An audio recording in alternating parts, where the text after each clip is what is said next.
Et yo la team, j'espère que vous allez bien. Aujourd'hui on va parler d'un style dont j'ai encore jamais parlé sur la chaîne, on va parler de Yuri. Bon alors je suis pas un énorme spécialiste de la catégorie des animés Yuri, mais en attendant j'en ai vu quelques-uns et j'essaye de vous faire part d'expérience de ceux que j'ai vus et ceux que j'ai surtout adoré pour vous en parler et essayer de vous en conseiller certains. Bon allez, sans plus tarder, parce que j'ai pas que ça à foutre de vous faire attendre des heures avec une intro pourrie, on va démarrer tout de suite avec le premier animé de cette vidéo. Le premier animé dont on va parler est très connu, mais il faut savoir que c'est probablement un des plus aimés de la communauté, donc si vous ne l'avez pas vu, sautez dessus. On va bien évidemment parler de Citrus. Alors Citrus, j'en ai déjà parlé sur la chaîne. Dans celui-là on va retrouver comme héroïne Yuzu, qui est littéralement une lycéenne un petit peu festive, va avoir tendance à se faire remarquer, en tout cas va apprendre qu'elle va devoir rejoindre un lycée spécialement pour femmes dans laquelle se trouve sa collègue Mei, qui est actuellement sa nouvelle demi-sœur. J'espère que jusque là vous me suivez, c'est pas trop galère, normalement ça devrait aller. Savoir que Yuzu et Mei s'entendent pas vraiment très bien au début de l'animé, étant donné que Yuzu a tendance à faire la fête, à se faire remarquer, là où Mei est quelqu'un qui va un petit peu plus se plier à la société, étudier et prendre du temps pour soi que très rarement. Donc évidemment on tombe vite dans le cliché du Yuri, mais en attendant cet animé a vraiment des points pour lui, étant donné qu'il a un énorme franc-parler, qui va avoir tendance à montrer les vrais problèmes et les pointer du doigt. Ça mine de rien, c'est pas tous les animés qui nous proposent ce genre de choses. Que ce soit au niveau des problématiques sur l'homosexualité, la scolarité ou encore même la société, dans tous les cas, l'animé va en parler de la manière la plus claire possible. Il y aura pas forcément de tabou ou de choses cachées. Tous les sujets sont abordés, peut-être même des fois un peu trop à l'extrême, mais en attendant c'est ce qui fait que Citrus est vraiment un des meilleurs animés dans sa catégorie. Au-delà de ça, on pourra que complimenter l'écriture des personnages qui est vraiment très intéressante. On n'est pas là face à des personnages parfaits où ils ont des enfants parfaits. Non, loin de là. On est là face à deux personnages qui ont des qualités et des défauts et qui vont devoir travailler l'un vers l'autre pour pouvoir s'en sortir ensemble. Et ça, mine de rien, ça peut paraître complètement con, mais en 2020, c'est plus forcément quelque chose de très simple à faire. Et encore, je dis 2020, je vous dis de la merde, l'animé est sorti en 2018. Et ce qui est certain, c'est que Citrus est un super animé romance et il fait partie des meilleurs animés si vous voulez démarrer tout simplement les animés romance ou même les animés Yuri. Donc n'hésitez pas à aller check Citrus, c'est absolument insane. Le deuxième animé dont je vais vous parler est un animé qui sort en ce moment même ou qui peut-être termine depuis une semaine ou deux, je ne sais plus. En tout cas, on va parler de Adachi to Shimamura. Là, je sais que déjà beaucoup moins de monde ont dû le voir étant donné que l'animé est tout récent et qu'il a pas non plus fait énormément parler de lui. Donc on est là pour ça, essayez d'en parler. Avant du coup de te parler du deuxième animé, si t'as aimé la vidéo, pense à moi, n'oublie pas à lâcher un petit like, un abonnement et surtout partage avec tes potes, hein. Mine de rien, on pense que c'est complètement con et que c'est futile, mais au final, si vous faites tout ça, au final, je double littéralement mes vues. Ça paraît tellement con, mais en même temps tellement simple. Enfin bref. Oui alors, Adachi to Shimamura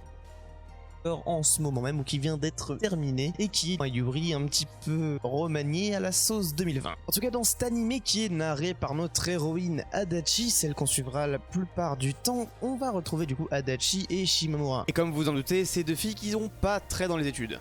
Pas vraiment envie d'étudier, ou du moins passent pas beaucoup de temps au cours, ça c'est certain. Elles se retrouvent la plupart du temps au-dessus dans le gymnase du lycée pour littéralement se taper leur meilleure partie de ping-pong ou juste rien branler ensemble. Je pense que certains comme moi pourront notamment se reconnaître dans le profil de certains de ces personnages. En tout cas, comme je vous l'ai dit, ce qui est assez intéressant dans cet animé, c'est que Adachi, notre héroïne, va narrer une bonne partie de l'histoire, même si au premier plan c'est pas la première chose qu'on nous montre. Attendant, on se retrouve avec deux héroïnes qui sont plutôt coincées, qui n'ont pas forcément beaucoup d'amis et qui ne savent pas comment s'ouvrir à quelqu'un ou même à qui s'ouvrir d'ailleurs. La réalité c'est que Adachi, notre héroïne, est vraiment renfermée depuis qu'elle est toute petite, plus ou moins, et qu'elle sait pas vraiment quoi faire. Elle a jamais eu vraiment d'amis, elle connaît pas grand monde puisqu'elle ne va jamais en cours, et du coup elle va donc avoir une confidente, mais comment l'aborder, que faire et comment finalement on va développer ses sentiments. Parce que c'est bien facile pour quelqu'un qui n'a jamais connu ni amitié ni amour de savoir ce qu'il se passe dans sa vie ou dans son cœur. Je sais pas ce que je raconte, hein, là j'improvise complètement, c'est juste de la merde. En attendant, oui, cet animé est vraiment bien écrit, bien narré et a une direction artistique qui est vraiment très clean. Ce que je veux dire, c'est qu'il a pas une direction artistique spéciale à lui, hein, c'est ce qu'on voit très fréquemment dans Yuri, mais c'est vraiment très propre, très joli et les couleurs sont vraiment présentes. Mine de rien, ça y rajoute quand même une grande vie, hein, finalement ça donne de la vie au projet, ça donne aussi de l'envie de regarder l'animé. Parce que oui, je suis désolé, quand t'as un animé Yuri ou n'importe quel animé d'ailleurs, hein, qui a une direction artistique absolument dégueulasse, bah t'as juste envie d'appuyer sur le F4 en fait. Honnêtement, l'animé aborde la romance pas dès le début. Il y a beaucoup qui sont intéressés par ça, mais voilà, il faut se le dire honnêtement, l'animé va attendre et prendre un petit peu de temps avant qu'il se passe quelque chose. Le sujet principal, c'est pas vraiment la romance entre nos deux personnages, c'est plutôt finalement comment aborder une relation avec quelqu'un, qu'elle soit amicale ou amoureuse d'ailleurs. Et moi c'est ce qui m'a plu dans cet animé. Alors honnêtement, au contraire de Citrus, si vous vous avez plus envie de porter une réflexion sur les relations humaines plutôt qu'uniquement l'amour entre deux personnages du même sexe ou non d'ailleurs, eh bien je peux vous conseiller Adachi to Kimamura qui est absolument insane et qui est en plus sorti il y a quelques semaines, donc là on ne peut faire plus récent. Allez, sans transition réelle, on va directement passer au dernier animé de cette vidéo qui n'est d'autre que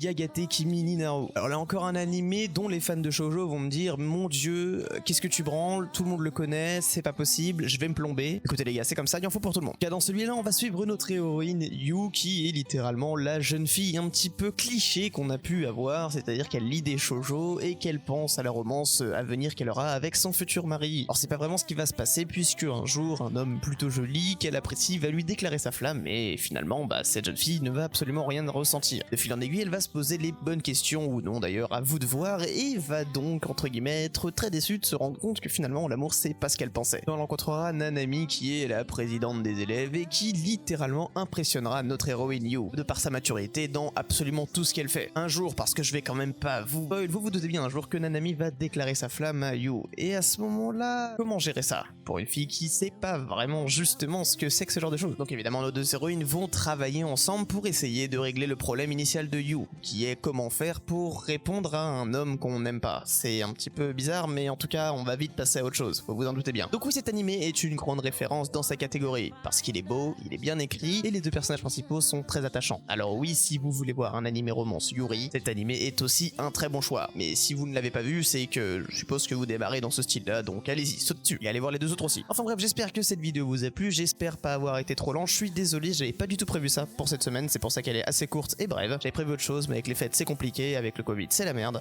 J'espère que ça vous a quand même plu. Lâchez un like, partagez, abonnez-vous, je l'ai déjà dit, et puis si c'est pas déjà fait, laissez un commentaire parce que ça me fait du référencement. Soit, je vous dis à mercredi prochain pour la prochaine vidéo, et à plus les potes, ciao ciao.